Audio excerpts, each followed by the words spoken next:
Dando continuidade, nós vamos agora falar especificamente sobre sistemas de coordenadas. Então, os sistemas que nós vamos utilizar na nossa prática, os sistemas de coordenadas retangulares, polares, cilíndricas, esféricas, nós vamos descrever. Mas é interessante lembrar que na descrição anterior que nós fizemos sobre os vetores, toda essa demonstração e tudo que foi feito basicamente estava fundamentado em um sistema de coordenadas retangulares. Então nós já vimos anteriormente que os sistemas são formados ou construídos em cima de uma base. Essa base é uma base composta por vetores unitários e ela forma para nós no espaço uma base ortonormal. Também no plano ela vai fazer isso, onde o orto nos indica que os vetores são ortogonais entre si e o normal que eles estão normalizados. Então, o seu módulo, a sua norma é 1, que é o que acontece com esses vetores unitários. Eles possuem o módulo 1. Também eles podem ser chamados de versores, e a estrutura geral, quando nós pensamos em sistemas de coordenadas retangulares, será a estrutura vetorial básica que nós já conhecemos, onde cada uma das componentes será associada a um vetor unitário que ajuda a visualizar a sua projeção em cada um dos eixos. Então, os nossos vetores, a nossa base ortonormal do espaço é formada no R3 por IJK, onde I está associado ao eixo X, J ao eixo Y e K ao eixo Z. Então, eu mostro para vocês aqui os eixos e os seus vetores unitários correspondentes em verde.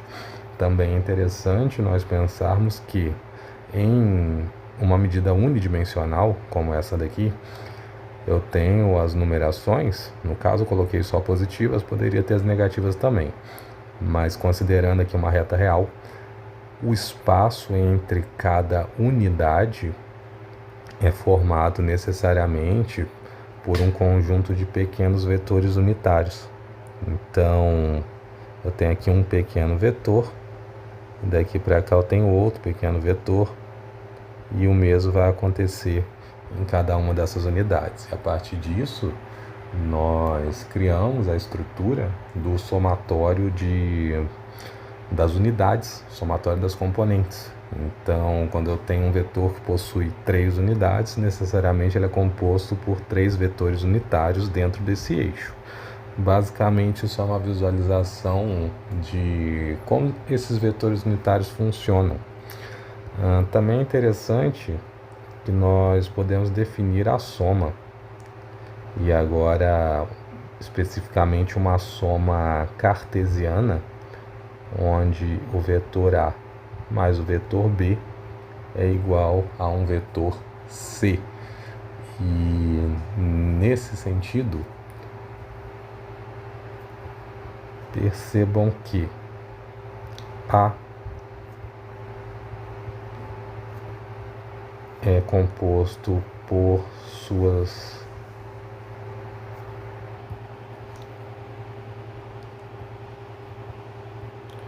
Então, essa é a estrutura geral do meu vetor A.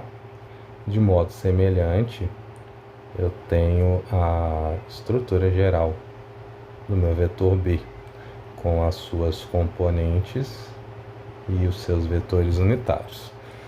Essas somas nos levam a um vetor C, que, de modo geral, nós podemos dizer que também é um CXI mais um CYJ mais um CZK, mas que na verdade esse vetor é dado pela soma das componentes AX mais BX, AY mais BY e AZ mais BZ.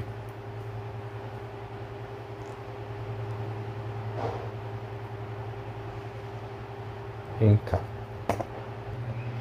Ok, então A partir dessa soma e dessas igualdades, nós vemos que A mais B, x corresponde ao CX, A mais B, y corresponde ao CY, e A mais BZ corresponde ao CZ, que são exatamente as componentes do vetor C, prevalecendo aqui cada um dos vetores unitários. Agora, quando nós olhamos para a figura e vemos aqui esse vetor C genérico, ele é representado por uma seta única, mas eu tenho as suas projeções, que são exatamente os pontilhados que estão aqui ao redor do vetor. Então aqui os 3 vetores que eu desenhei correspondem ao C, XI, ao CYJ e ao CZK, que logicamente é dado pela soma dessas projeções. E aí nós temos um vetor que é dado na sua forma completa. Também é relevante perceber que esse vetor tem um módulo. Então eu tenho aqui o módulo desse vetor C. E esse módulo, ele é dado pela soma do quadrado de cada uma das componentes.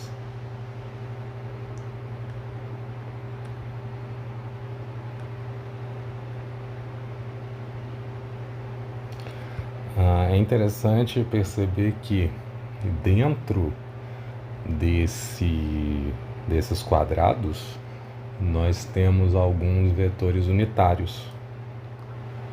E esses vetores unitários se multiplicam da mesma forma que as componentes vão ser multiplicadas. Então, é válido relembrar alguns resultados que correspondem necessariamente a isso. Mas antes, vou colocar esse módulo aqui. Nós podemos pensar em uma figura ainda antes de prosseguir. Então nós temos aqui, na verdade, uma visualização de quem é o meu vetor A,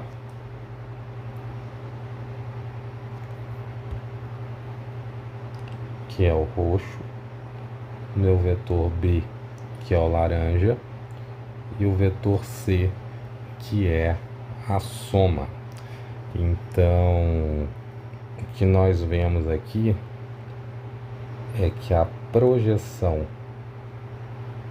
do vetor A sobre o eixo X mais a projeção do vetor B sobre o eixo X formam a soma, que é o vetor maior, que é CX. De modo semelhante, isso vai acontecer aqui na lateral, né? Aproximadamente aqui. Então eu vou ter ali também a soma das componentes em Y. Mas eu não vou fazer essa soma porque não vai ficar muito visual. De qualquer modo, é interessante perceber que essa soma aqui de baixo, ela vai ser dada em função do vetor unitário I, já que ela ocorre no eixo X. Ok. Agora então, pensando um pouquinho sobre essas multiplicações que estão ocorrendo dentro, né, dos quadrados, onde eu tenho I vezes I e J vezes J. Então é interessante lembrar que eu tenho aí versores, que basicamente são vetores unitários. Então, quando eu tenho I vezes I, isso vai ser 1. Quando eu tenho J vezes J, eu tenho a mesma coisa. E quando eu tenho K vezes K, eu vou ter o mesmo resultado. Ainda é interessante lembrar que o módulo de cada um desses vetores unitários serão iguais, todos eles também iguais a 1. Então, quando eu multiplico de forma escalar cada um desses vetores, nós vamos ter o resultado 1 quando eles são iguais. Por isso, I quadrado é 1. Mas também é interessante nós pensarmos nisso na ótica de um produto escalar. Então, quando eu tenho o produto escalar de A por B, eu tenho o módulo de A. Vou até colocar aqui, né? Então, eu tenho o produto escalar de A por B. Então, eu tenho o módulo de A vezes o módulo de B, vezes o cosseno do menor ângulo formado entre eles. Pensem que quando eu tenho dois vetores I, J ou K, o ângulo entre I e I é 0, JJ é 0, KK é 0. Então, o cosseno de 0 será 1.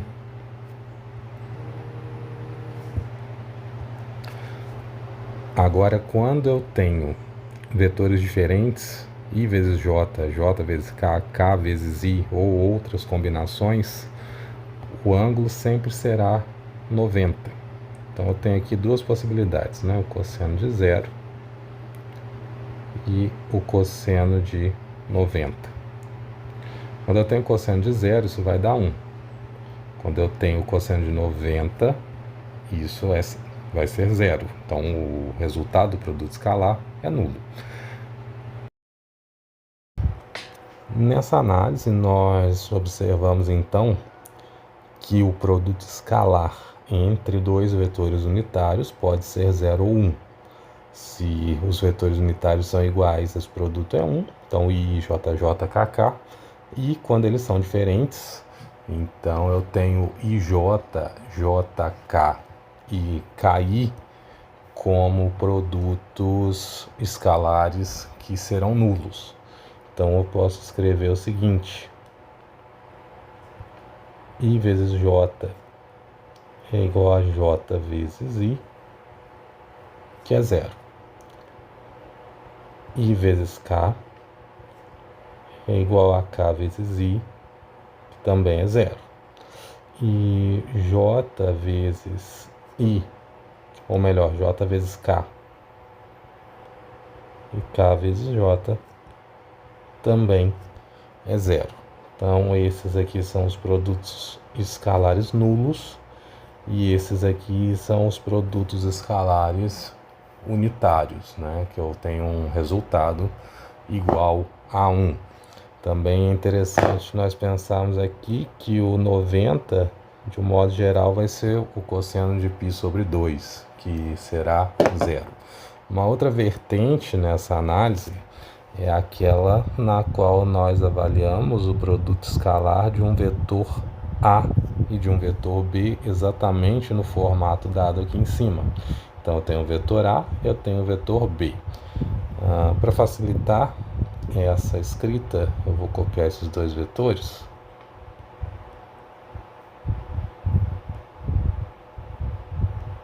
com uma pequena alteração. Então, eu tenho aqui agora o produto escalar de A por B, onde A é dado pelos componentes AX, AY e AZ, e B pelos componentes BX, BY, BZ. Mas agora eu tenho um produto vetorial. Então, eu tenho A por B, AX por BX, AX por BY, AX por BZ. Detalhe é que nós vamos levar todas as componentes. Então, isso aqui fica relativamente extenso, que nós temos o seguinte: AXI por BXI mais AXI por BYJ mais AXZ, ou melhor, AXI por BZ em K. Depois nós seguimos agora com o AY. Então eu tenho um AYJ por um BXI mais um AYJ por BYJ mais um AYJ por BZK. E o mesmo processo vai ocorrer quando nós pensamos na última componente, que é aquela que envolve a componente Z. Então, AZK, BXI, AZK, BYJ e por último AZK por BZ em K. O que nós vemos é que todas as componentes nas quais nós temos vetores unitários diferentes, que eu vou marcar aqui de vermelho, bem pequenininho, são as componentes que vão ser anuladas. Então eu tenho aqui essa igual a zero, essa igual a zero, essa daqui também, esta e esta. E aí o que sobra são exatamente os componentes que são iguais em relação aos seus vetores unitários. Mas ainda é interessante perceber que os vetores unitários têm o seu produto escalar igual a 1. Então, o que me sobra, na verdade, é AXBX, AYBY e AZBZ. E, de um modo geral, toda vez que nós formos multiplicar vetores no formato escalar, eu vou dizer que nós vamos multiplicar apenas as suas componentes, x por x, y por y e z por z. Então, produto escalar de A por B é dado dessa forma. Em uma outra vertente, nós podemos pensar em um vetor linha e um vetor coluna. Então, eu tenho aqui um vetor linha, que eu vou escrever o vetor A. Então, eu tenho aqui uma componente AX, AY e AZ. De modo semelhante, eu tenho um vetor coluna. Percebam que agora eu estou escrevendo isso num formato matricial, que é bastante relevante para algumas aplicações. Então agora eu tenho aqui BX, BY e BZ. Na verdade, eu estou escrevendo um vetor coluna do vetor B, né? Então eu tenho essas componentes. E aí eu posso novamente realizar o produto escalar já por B. Então eu tenho aqui o meu vetor A, que é o vetor linha, pelo vetor B, que é o vetor coluna. Quando eu faço essa multiplicação, nós obtemos exatamente o resultado ali de cima. Então eu tenho AX por BX mais AY por BY mais AZ por BZ. Então, na forma de vetores linha e coluna, isso fica muito mais evidente e muito menos trabalhoso, né? Lembrando aqui que quando eu estou fazendo essa multiplicação, eu tenho um vetor linha 1 por 3. E eu tenho um vetor coluna que é dado por 3 por 1, onde eu tenho a primeira componente aqui referente à linha e a segunda às colunas. Então, observe que eu tenho uma linha, 3 colunas. Aqui eu tenho 3 linhas, uma coluna. Então, 1 por 3, 3 por 1. O resultado que eu tenho, né, eu preciso que as linhas, ou melhor, eu preciso que esses números aqui, de um modo geral, nós escrevendo aquela matriz M por N, onde o M da primeira, ou melhor, o N da primeira precisa ser igual ao M da segunda. E o resultado vai ser o M da primeira pelo N da segunda. Então, eu vou apagar depois isso que eu escrevi, mas observem o seguinte. Eu obtenho um resultado 1 por 1, porque isso daqui é uma soma.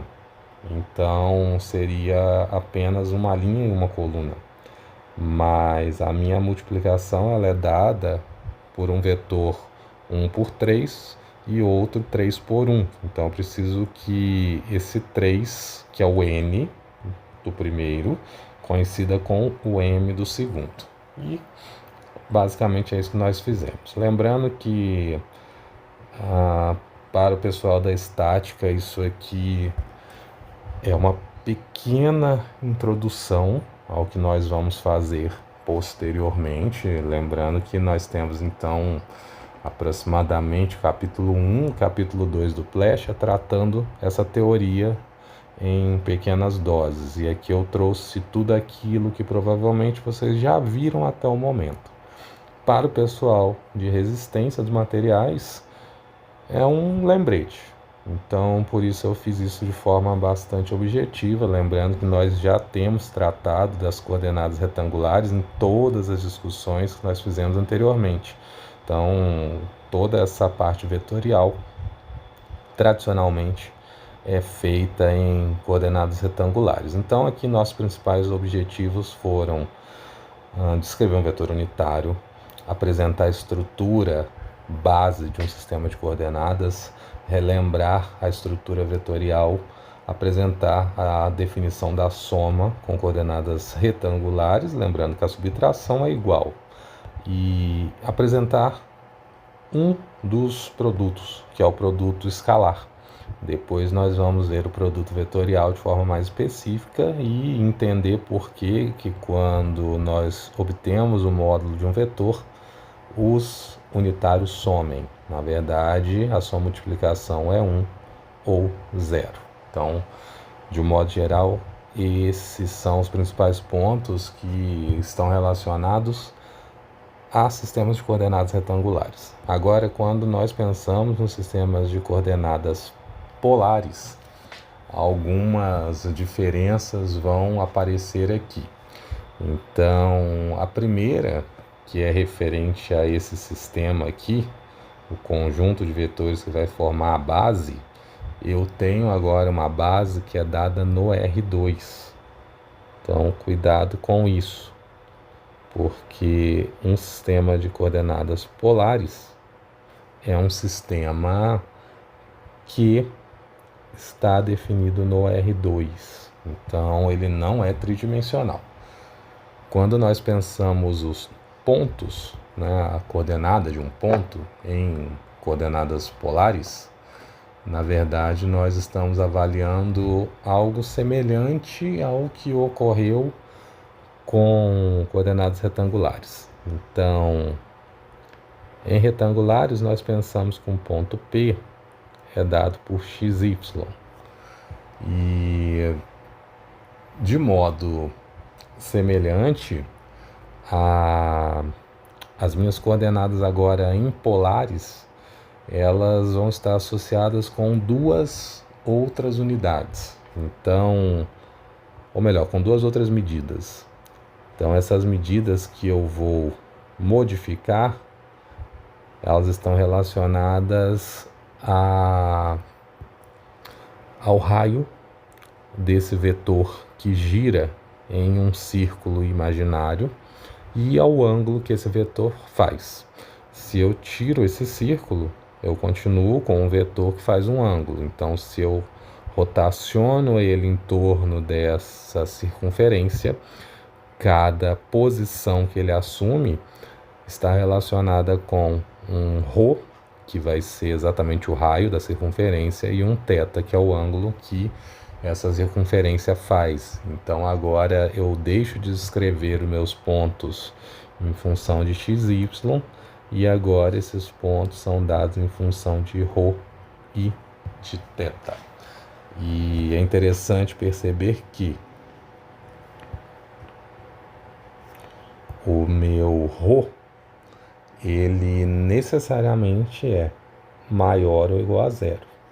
Embora o zero seria algo que não é muito relevante. Então, ele, de modo geral, será sempre maior do que zero. Agora, o meu θ, ele tem uma variação. Ele pode variar de 0 até 2π, porque eu tenho aqui todas as possibilidades. E o zero, em relação ao ângulo, é importante, porque ele me dá um vetor que é horizontal. E, de forma semelhante, esses vetores podem ser escritos na forma vetorial padrão. Então, Vxi mais Vyj, com um pequeno detalhe. Aqui o meu x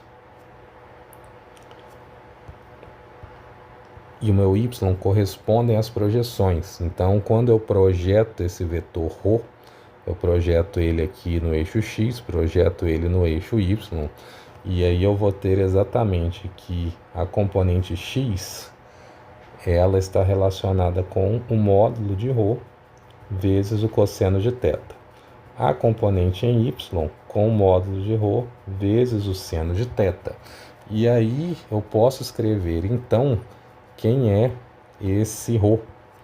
Eu consigo escrever o módulo de ρ. Então, o módulo de ρ, basicamente, é o teorema de Pitágoras. Então, a soma das componentes ao quadrado. E aí eu tenho x ao quadrado mais y ao quadrado. Quando eu substituo, né, x por ρ cosseno e y por ρ seno, então eu tenho que o módulo de ρ é igual a ρ ao quadrado, tirando a raiz, ρ é igual a ρ, que é exatamente aquilo que nós buscamos. Ainda nós podemos definir o ângulo. Então, esse ângulo ele é dado pela relação da tangente de θ. E lembrando que eu tenho aqui a tangente de θ igual a y sobre x. Então, com a função inversa, eu tenho que θ é igual a tangente inversa de y sobre x. Assim, então, eu obtenho o ângulo. Lógico, lembrando que eu tenho aqui a aplicação, né, da tangente inversa dos dois lados. Então, eu tenho a tangente inversa da tangente de θ, que dá θ. E no outro lado, então, a tangente inversa de x sobre y. Na verdade, aqui faltou um, né? Tangente de menos 1, que é a tangente inversa. Então, com isso, nós temos aqui os principais resultados e relações entre os dois sistemas. Observem que aqui eu represento os vetores unitários que estão associados ao sistema retangular. Mas agora eu vou colocar aqui em vermelho que eu tenho dois vetores unitários associados ao sistema de coordenadas polares.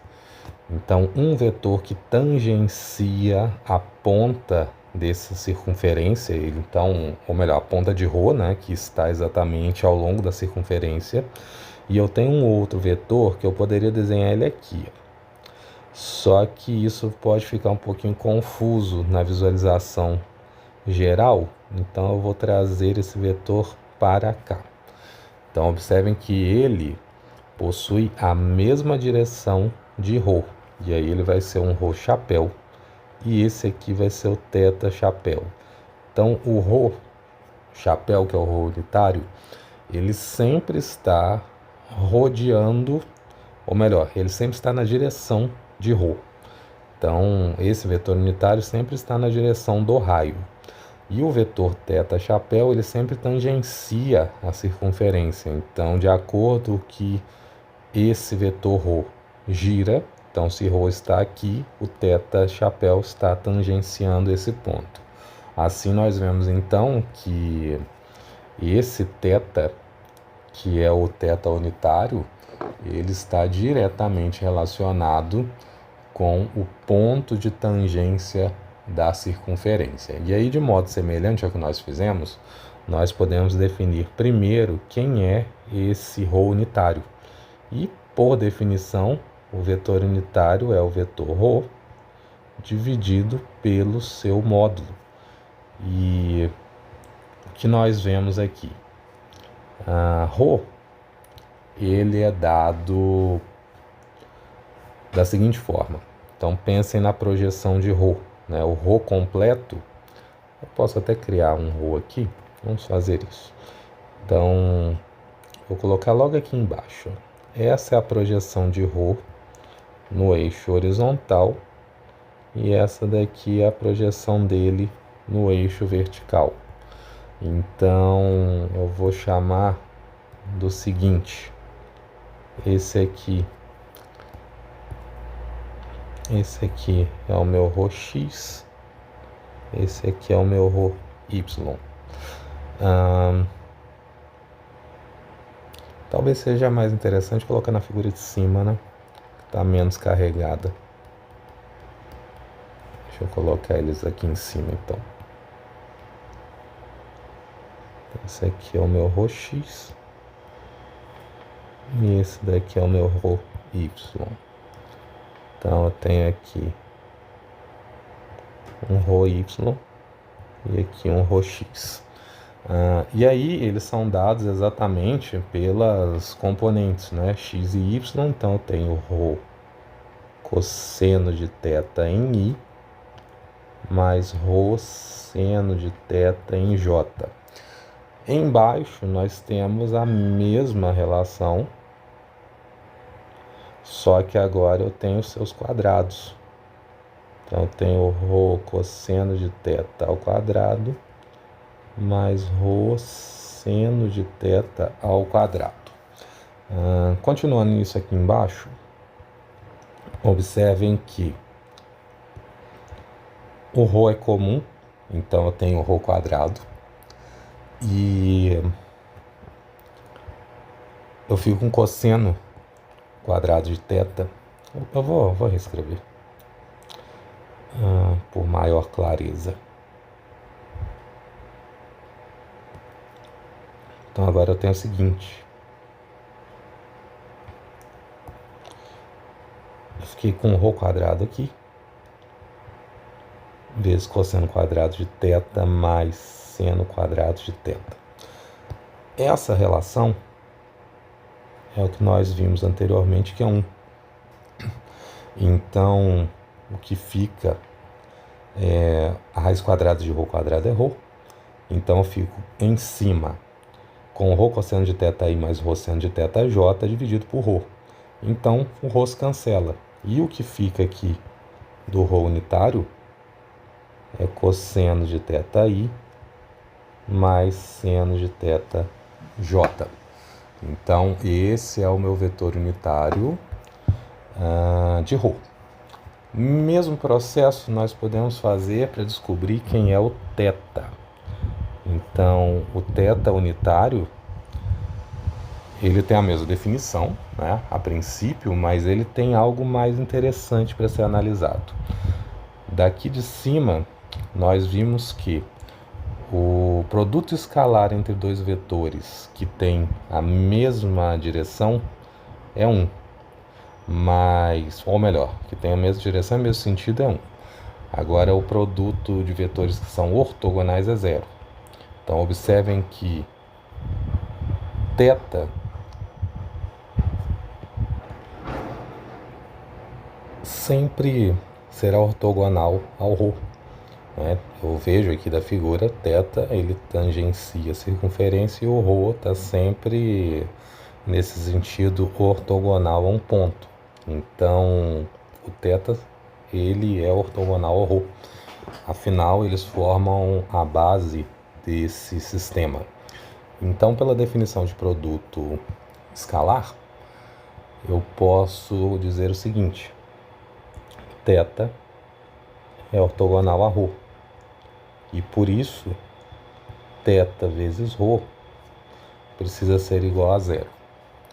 Então eu posso criar esse produto e fazer o seguinte: o cosseno, vou colocar aqui em cima ainda, eu tenho então que, a partir disso, o vetor unitário de θ, eu vou escrever ele da seguinte forma: eu tenho um θ1i mais um θ2j. E eu vou multiplicar ele por cosseno de θi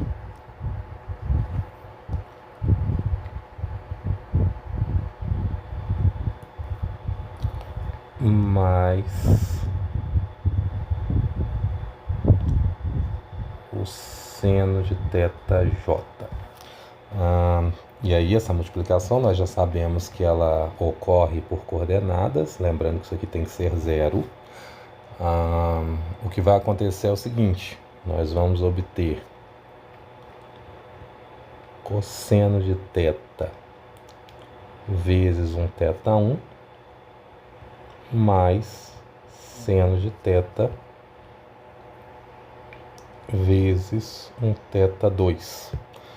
E isso precisa ser igual a zero, então simplesmente passar para o outro lado para nós obtermos uma relação.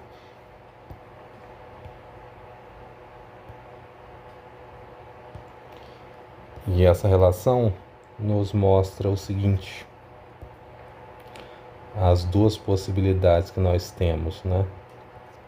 Então eu tenho aqui um cosseno de θ1 igual menos seno de θ vezes θ2.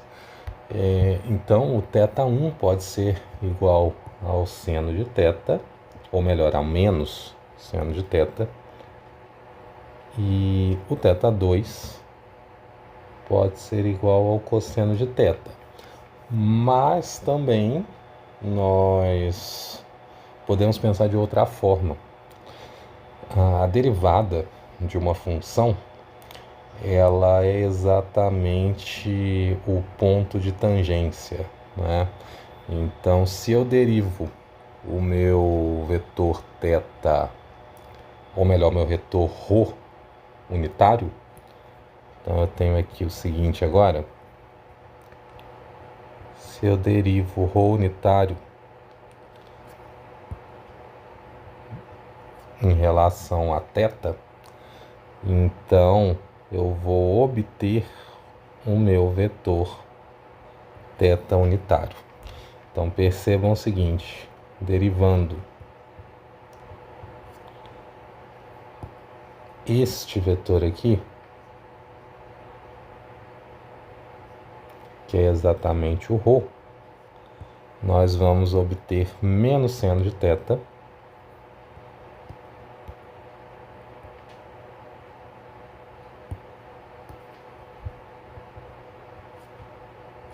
menos seno de θi mais cosseno de θj. E esse é exatamente o vetor θ unitário.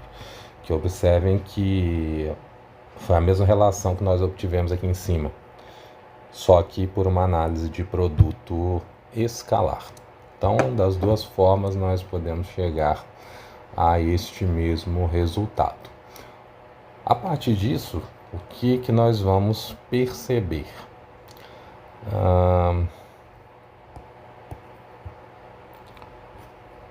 Que agora nós podemos escrever os dois vetores. Então eu tenho aqui o meu ρ unitário, o meu θ unitário. E quando eu faço isso, eu tenho que o ρ unitário é o cosseno de θi mais o seno de θj, e o θ unitário é o seno de θi, ou melhor, o menos seno, mais o cosseno de θj. A partir disso, nós podemos criar uma matriz de transformação. E essa matriz vai ser dada exatamente pelo modelo que eu escrevi aqui em cima. Então, vou colocar assim, eu tenho aqui uma matriz de transformação.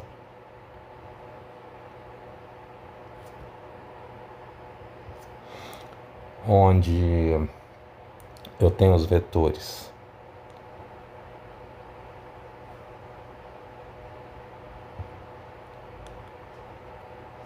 unitários ρ e θ,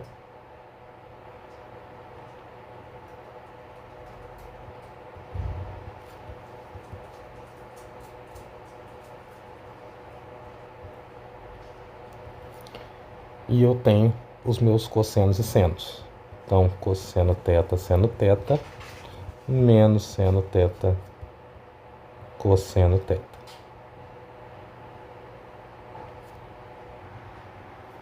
Um detalhe interessante agora é que os vetores unitários, eles ficam em uma outra matriz, que seria essa matriz coluna aqui. Observem que a multiplicação desta por esta dá exatamente isso daqui. Então, às vezes as pessoas se confundem um pouquinho com o modo de utilização dessa matriz. Então, nessa aula renovada, eu quero fazer o seguinte: vamos pensar um pouquinho como nós podemos aplicar isto. Ok, vai caber aqui. De modo geral, essa aplicação para nós será dada em função de forças. Então, eu tenho uma força F de x e uma força Fy. Essas forças Fx e Fy atuam em um sistema de coordenadas retangulares, onde eu tenho aqui uma força Fx, ou melhor, uma força F qualquer que é decomposta em uma Fx e uma Fy. Mas eu quero fazer uma rotação e encontrar essas forças em um outro sistema, um sistema diferente. E nesse outro sistema, essas forças seriam deste formato aqui.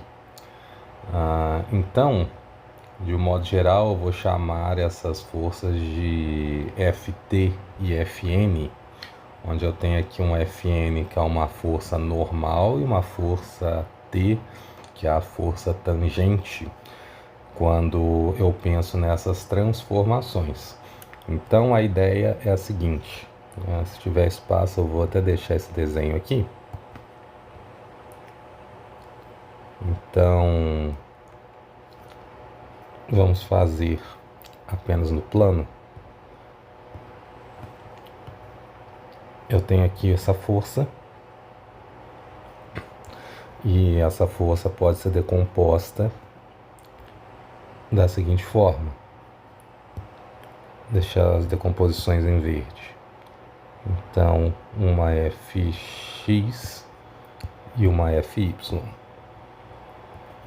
Ok, então aqui eu tenho a força F, aqui as suas componentes Fy e Fx. Eu posso traçar um outro eixo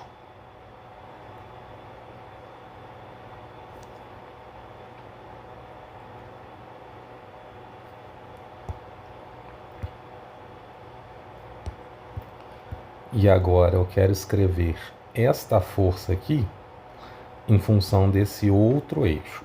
Na verdade, eu vou fazer uma mudança nela, porque talvez não vai ficar tão claro o que eu estou querendo escrever a princípio, né?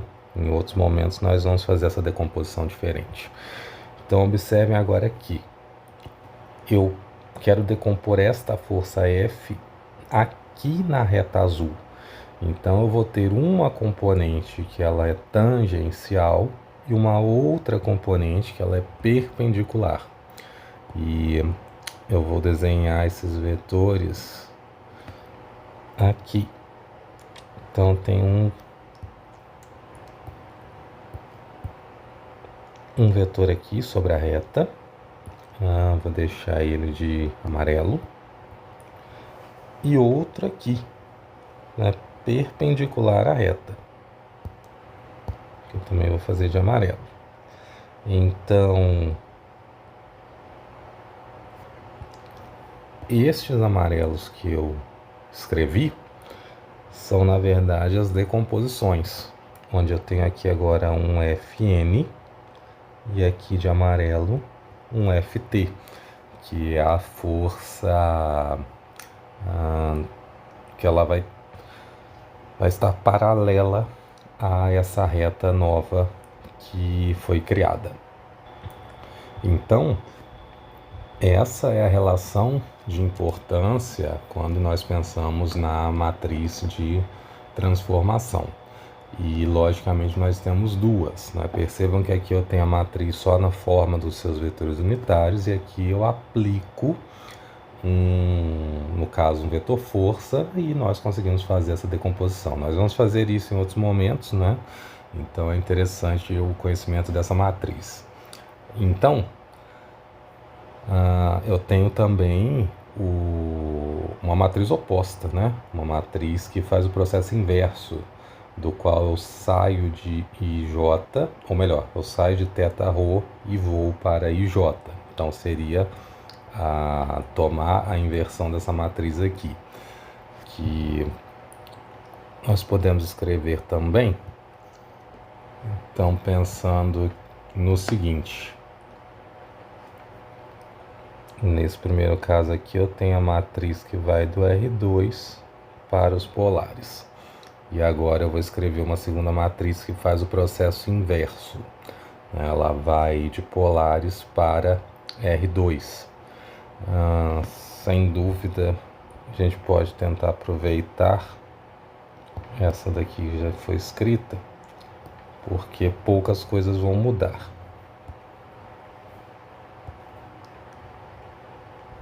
Então agora eu tenho aqui o Rho e o θ, o I e o J, e eu vou tomar a inversão dessa matriz. E na inversão eu tenho apenas essa mudança aqui de sinal. Então, nesta matriz eu estou pensando em sair de polares e ir para o R2. Para finalizar essa parte de sistema de coordenadas polares, nós também podemos avaliar os unitários. Então, nós temos duas relações. Eu tenho aqui Rho vezes Rho unitário e θ vezes θ unitário serão iguais a 1. E a segunda relação que eu tenho são dos ortogonais. Então, Rho vezes θ e θ vezes Rho unitário. Nas duas situações eu tenho um resultado igual a zero, o que nós já avaliamos aqui em cima, né? Na verdade, a primeira proposição feita foi exatamente essa. Então, ok. Com isso, as coordenadas polares estão finalizadas e agora nós vamos pensar um pouco nas coordenadas cilíndricas. E eu gosto de pensar o seguinte: as coordenadas cilíndricas são uma junção de polares com esféricas. No plano XY eu tenho as coordenadas polares e na altura, né, a cota Z, eu tenho a coordenada retangular. Então, uma soma de coordenadas polares com retangulares. Dessa forma eu tenho o seguinte: enquanto em coordenadas retangulares eu tenho x, y, z, nas coordenadas cilíndricas eu tenho o meu Rho, θ e z. Então ela vai ser dada nesse formato. A sua base ela é dada no R3. Então, eu tenho aqui literalmente a soma dos unitários das coordenadas polares com o unitário da coordenada retangular. Quando nós pensamos no seu vetor base, então eu tenho um vetor que também pode ser escrito na forma genérica Vxi, Vyj mais Vzk, onde eu tenho x, y, z dados em formatos muito específicos, né? X é o meu ρ cosseno de θ, y é o meu ρ seno de θ, e o z é o próprio z. Então é bastante visual, né? Assim que nós acabamos de visualizar as coordenadas polares, perceber que as coordenadas cilíndricas são basicamente uma junção dessas duas estruturas. Quando nós olhamos para a figura, a ideia é um cilindro que envolve o vetor. Então, o vetor toca exatamente na superfície externa do cilindro. Quando eu faço a sua projeção no plano, então eu tenho esse vetor pontilhado que é dado por um ângulo θ. Então eu tenho aqui o meu ρ e aqui o meu θ. Percebam ainda que a sua base, né, que é formada pelos vetores unitários, ela está dada neste desenho. Então eu tenho aqui o vetor ρ unitário exatamente em função de ρ. Eu tenho aqui o meu θ unitário tangente a ρ. E eu tenho o meu vetor k unitário, que é exatamente aquele associado ao eixo z.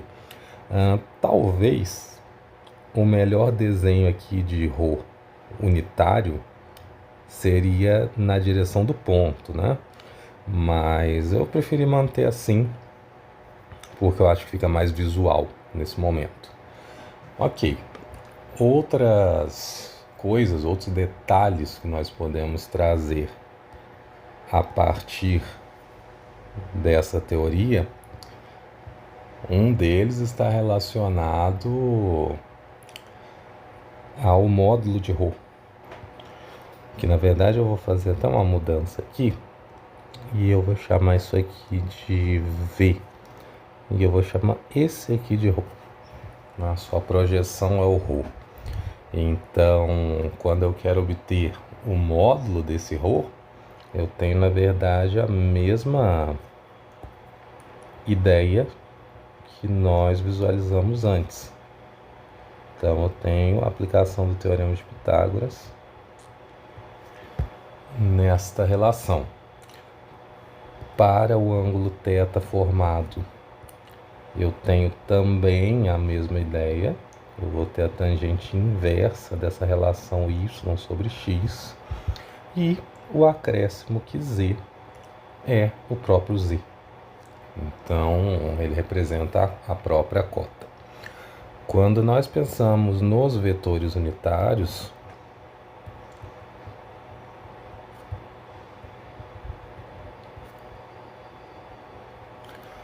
nós vamos ter as mesmas relações.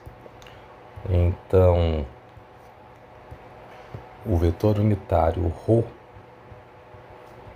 ele é dado pelo cosseno de θi mais o seno de θj. O vetor unitário θ é dado por menos seno de θi mais cosseno de θj. E agora o vetor unitário k é o próprio k. Então, a partir dessas relações, nós também podemos construir uma matriz de transformações.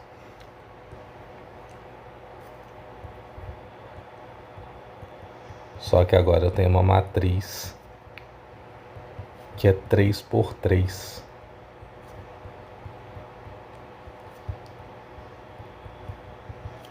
Então percebam que nesta matriz eu tenho os três unitários. Então Rho, θ e K.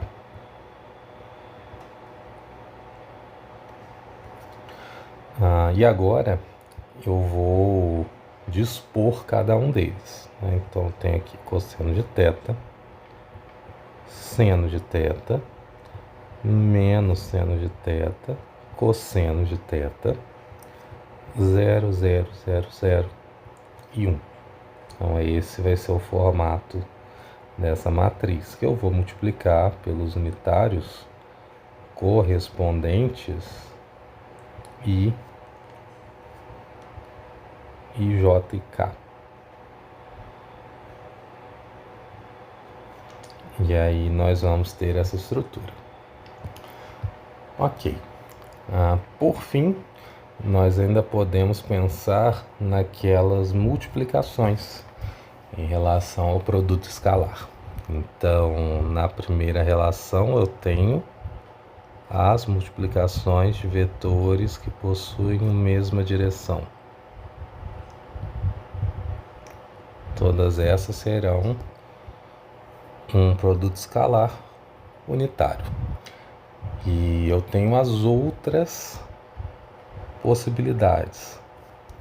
Então eu tenho os ortogonais. Rho com θ, θ com Rho. Rho com K, K com Rho. θ, K, K, θ. Todas estas eu tenho um resultado que será 0. E a partir disso nós reunimos as principais características, percebendo claramente que é uma junção de polares e de esféricas. Então não tem um grande mistério nestas relações. Ok. Por fim nós temos então as coordenadas esféricas, que compõem, na verdade, um dos principais sistemas de coordenadas. E aí é interessante perceber o seguinte: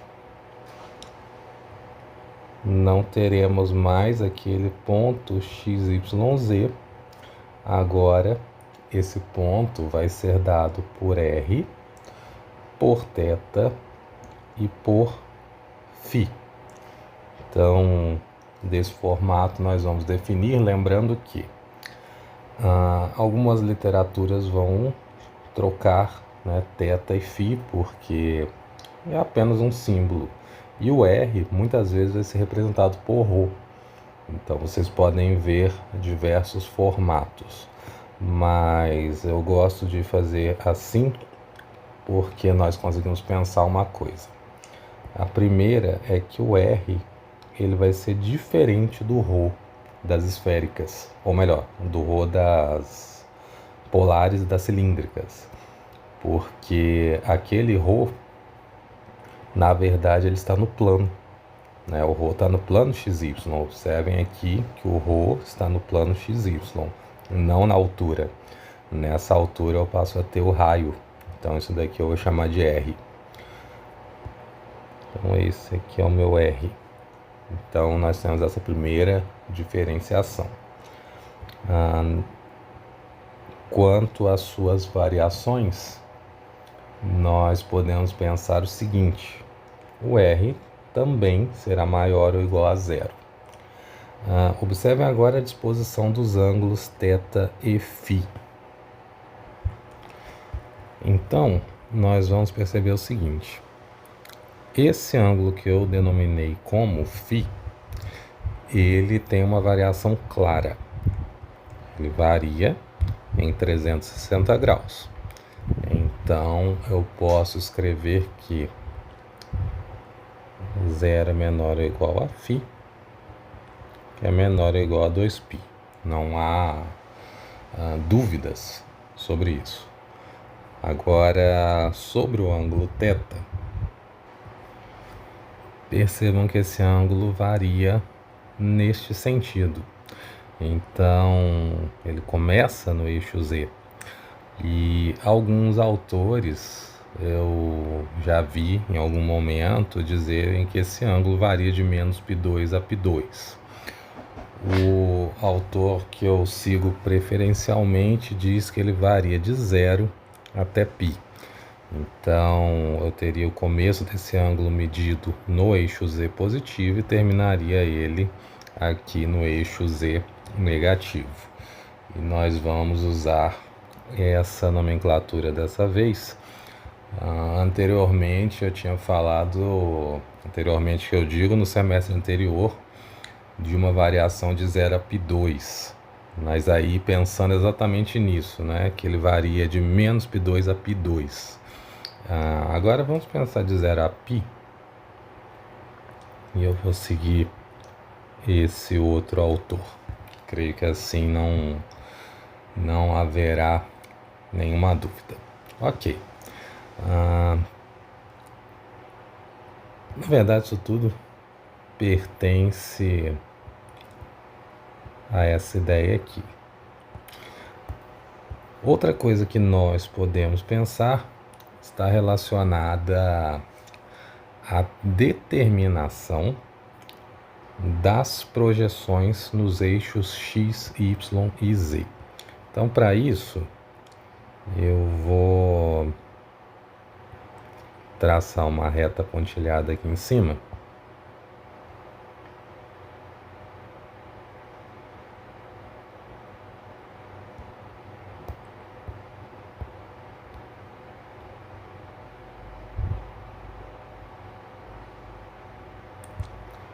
Que tem a mesma ideia da seta que está sendo mostrada ali embaixo. Então vamos pensar o seguinte: eu posso e preciso projetar esses vetores em 3 eixos, no eixo x, no eixo y, no eixo z. Quando eu observo o meu vetor R, vou até escrever ele no símbolo vetorial, fica muito evidente que projetar no eixo z é muito fácil, porque eu tenho aqui θ, então R cosseno de θ vai me dar módulo de R, né? Cosseno de θ vai me dar necessariamente essa projeção no eixo Z. Então, por isso eu começo por ela. Então, eu tenho aqui módulo de R vezes cosseno de θ. Agora, nos outros eixos, observem que esse pontilhado aqui, ele é a projeção R seno de θ, que é a mesma que está aqui embaixo. Então, essa seta, na verdade, é R seno de θ. Agora, a partir dessa seta pontilhada, que é uma das projeções de R, eu posso projetar sobre os eixos. Então, cosseno de φ para o eixo x, seno de φ para o eixo y. E a partir disso, então, eu tenho que módulo de R vezes seno de θ é comum aos dois eixos. E agora eu continuo essa projeção com cosseno de φ para x, seno de φ para y. E assim nós conseguimos então as 3 projeções. Sobre esse módulo, basicamente ele é o mesmo que nós já conhecemos. Então, x ao quadrado mais y ao quadrado mais z ao quadrado. Do x, y, z que eu escrevi em cima, eu posso colocar esses valores aqui dentro da raiz, elevar ao quadrado, e eu vou perceber que eu vou ter r quadrado comum a todos, seno quadrado de θ, cosseno quadrado de φ, mais seno quadrado de θ, seno quadrado de φ. Seno de θ quadrado é comum ao cosseno e ao seno. E aí, como eu vou ter seno quadrado vezes cosseno quadrado mais seno quadrado, isso daqui dá 1. Então, sobra seno quadrado mais cosseno quadrado, que também dá 1. E aí, eu tenho o R. que foi basicamente a ideia que nós vimos em coordenadas polares. Agora, também podemos escrever os dois ângulos, que são o φ e o θ. Então, observem que o θ, que eu quis manter essa nomenclatura θ exatamente para que ele seja o mesmo ângulo, então ele vai ser y sobre x. Mas, para o φ, percebam o seguinte, eu tenho aqui que ao mesmo tempo que essa projeção é r seno de θ, quando ela é projetada daqui de R para o plano, ela também é a soma de x mais y. Então, essa projeção também é dada por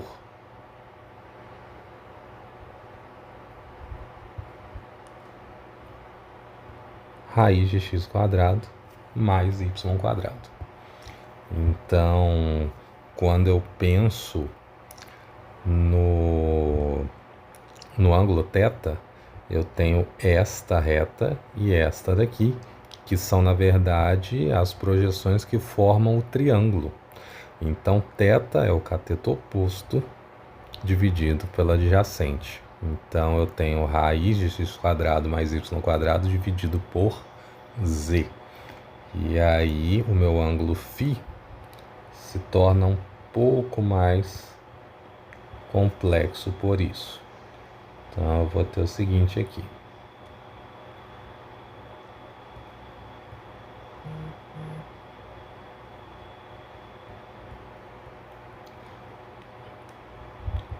Então, assim, nós obtemos o ângulo φ. Ok. Mesma ideia agora, nós vamos aplicar para avaliar que nós temos vetores unitários, né? Então, eu tenho aqui o meu vetor unitário R.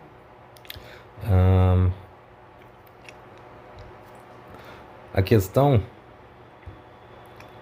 vou tentar fazer assim, é que aqui eu estou na superfície da esfera, tá?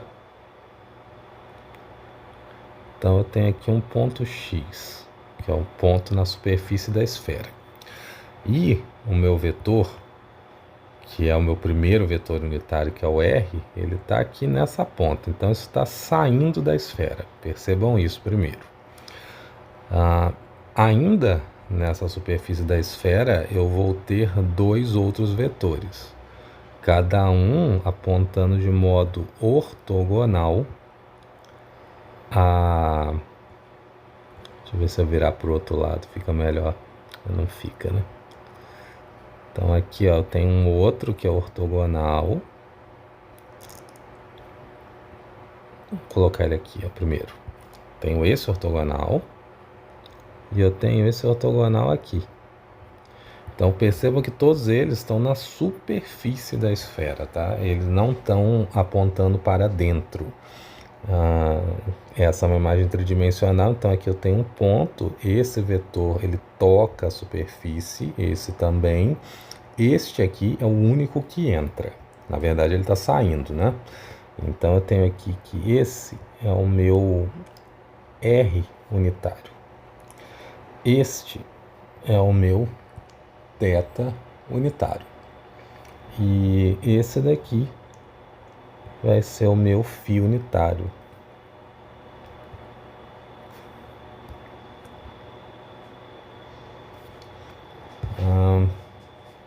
Essa é a ideia, então. Né? Percebam por que eu estou assumindo essas direções. Porque o meu φ unitário, eu vou deslocar ele agora para outro ponto. Então, o meu φ unitário está aqui, ó. Ele está rodando de modo tangente à esfera. Então, ele está circulando aqui. Agora, o meu θ, ele também está tangenciando a esfera. mas ele está rodando nesse sentido aqui.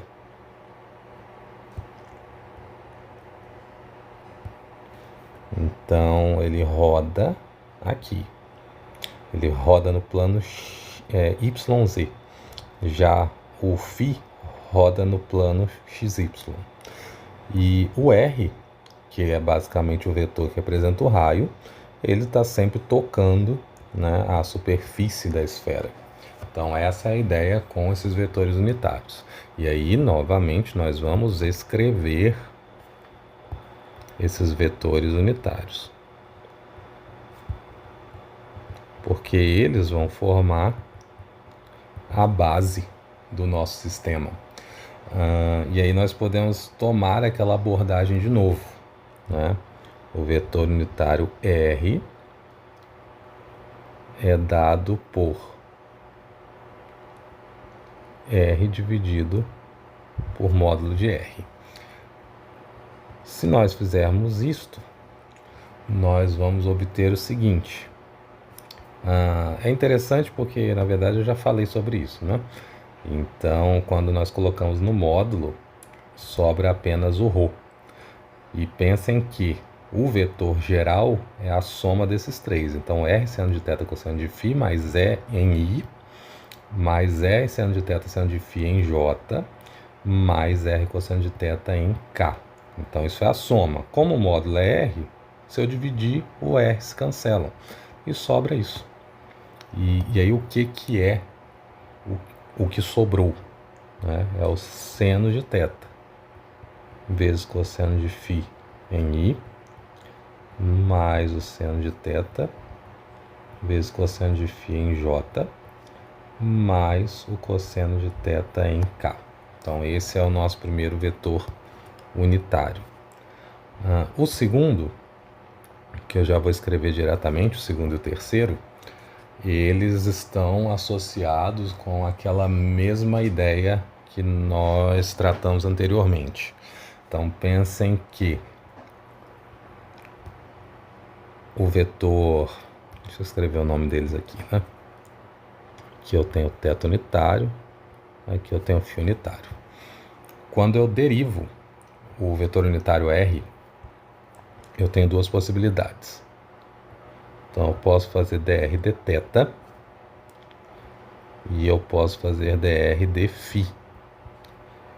Por que isso aqui é interessante? Porque eu vou obter os unitários, né? Como nós estamos agora em 3 dimensões, eu tenho duas direções principais para realizar essa derivação, e são as direções θ e φ.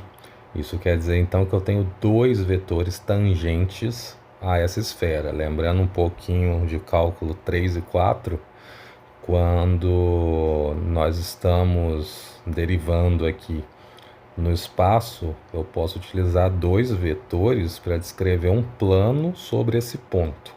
Então, esses dois vetores, na verdade, são exatamente esses aqui, né?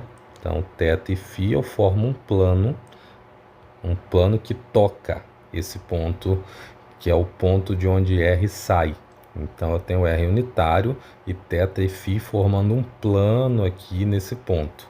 Então, eu tenho duas direções principais ou preferenciais. Quando eu derivo R em relação a essas direções, eu estou encontrando quais são esses vetores que tocam de forma tangente o ponto do qual R está saindo ou ao qual R está chegando. Então, eu tenho os meus vetores unitários. Fazendo isso, então, quando eu derivo em relação a θ, eu tenho aqui o seguinte. Esse aqui, no caso, será o meu θ unitário. Então, eu tenho cosseno de θ, cosseno de φ em I, mais cosseno de θ, cosseno de φ em J, menos seno de θ em K. Derivei em relação a θ. Agora, eu posso fazer a mesma coisa para encontrar o meu φ unitário. E aí vocês vão perceber que esse φ unitário é exatamente aquele φ, aquele θ, na verdade, né? Aquele que nós encontramos aqui. porque observem o seguinte, aqui, não aqui, quando eu derivo em relação a φ, o que vai ocorrer? Eu tenho, na verdade eu estou observando que eu fiz uma troca aqui. Sim, eu troquei a escrita aqui, deixa eu só fazer uma correção. Esse aqui, em relação ao que eu escrevi, né? Esse daqui é o meu φ e esse aqui é o meu θ. Na verdade eu fiz o contrário, é porque eu queria ter mantido a mesma regularidade antes. Eu queria ter chamado de θ esse aqui de cima e ter chamado de φ esse aqui de baixo. Acho que se eu for mudar isso agora, eu vou fazer uma discussão talvez desnecessária. Eu vou manter isso aqui, mas o que eu queria era ter mantido o θ aqui embaixo, porque ele estaria no plano e aí ele iria corresponder exatamente ao que nós fizemos anteriormente. Mas eu vou manter do jeito que está, porque se eu trocar agora θ e φ, eu vou precisar trocar tudo isso daqui. E aí depois de trocar toda essa relação, eu vou precisar modificar o que está acontecendo aqui também. Então vou manter isso daqui, mas só atenção nisso, eu troquei na hora que eu escrevi, porque a minha ideia era manter essa identidade aqui, né? Que θ seria igual a tangente inversa de y sobre x. Mas como eu troquei, não dá, porque observem, y está aqui, x está aqui, então ele precisa ser em relação a φ, né? Eu vou fazer y sobre x e tirar a tangente inversa. O θ acabou sendo a hipotenusa, né? Então eu tenho aqui a hipotenusa e o z. Então por isso que θ ficou com essa relação. Enfim, não tem mais o que fazer e eu não vou regravar só para fazer essa troca. Mas, de novo, não temos perda de generalidade, né? Seria apenas a nomenclatura, como eu comentei no começo. Alguns autores mantêm θ aqui e φ aqui. Outros autores fazem outra coisa. Então, por isso, nós temos essas diferenças. Seguindo, então, se eu derivo agora em relação a φ, o que vai acontecer? Eu tenho φ aqui e aqui. Em K eu não tenho, então aqui é zero. E da nossa relação vai sobrar o seguinte: menos seno de φ em I mais cosseno de φ em J.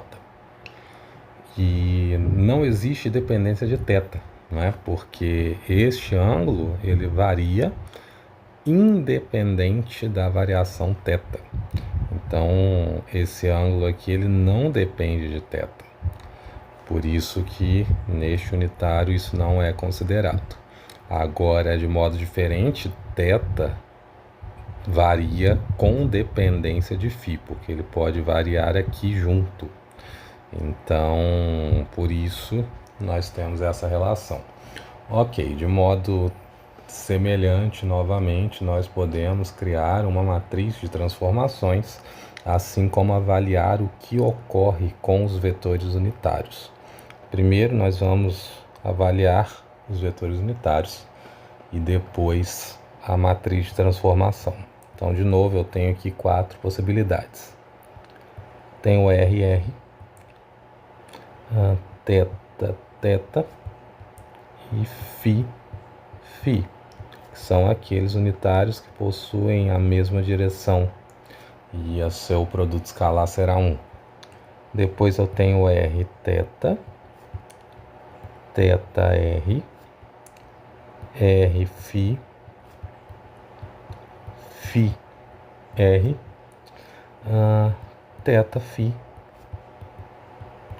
φ, θ. Todos estes temos como resultado 0. E por fim, a matriz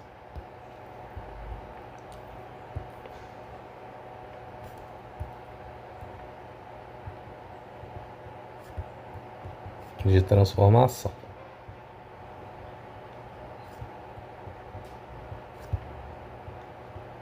Que agora passa a ser uma matriz relativamente mais complexa.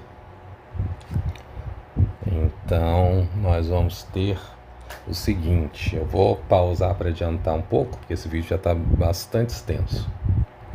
Então, o que nós vamos fazer? Basicamente colocar esses vetores unitários aqui dentro da matriz. Então, o primeiro é seno θ cosseno φ.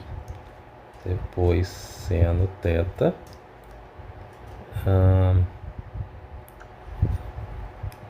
seno φ.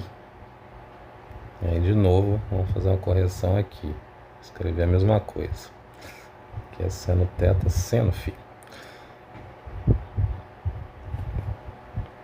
E aí preciso corrigir aqui também, seno φ. Ok, e aí por último cosseno θ.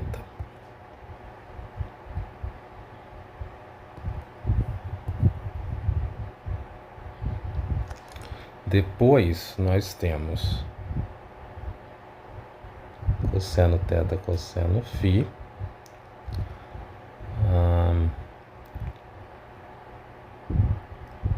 cosseno θ seno φ e menos seno de θ. Por último, menos seno φ mais cosseno φ, e aqui fica zero. E essa é a matriz que nós podemos utilizar para fazer uma rotação também dentro do espaço. De modo geral, essa eu creio que nós não vamos utilizar, mas pode ser necessário. Por algum motivo pode ser mais fácil fazer essa rotação do que fazer o cálculo de acordo com os eixos retangulares que já são dados no problema. Agora eu não lembro de nenhum exemplo específico que nós chegamos a utilizar esta, mas aquela das coordenadas polares sim. Então eu vou encerrar esta sessão de sistemas de coordenadas aqui e falta fazermos um comentário sobre algumas grandezas escalares vetoriais, os diferenciais de volume, talvez os diferenciais de área também, e alguns operadores e teoremas que por algum motivo podem aparecer. Certamente um deles nós vamos utilizar, né, que é o nabla, porque nós às vezes precisamos fazer uma derivação em relação a esses eixos de algumas grandezas específicas, mas no mais nós vamos avaliar cada caso. Então, para finalizar, nós vamos falar de grandezas escalares e vetoriais. E para o pessoal da estática, encerramos nessa próxima aula. Pessoal da resistência, ainda falta nós revermos os principais resultados da resistência dos materiais.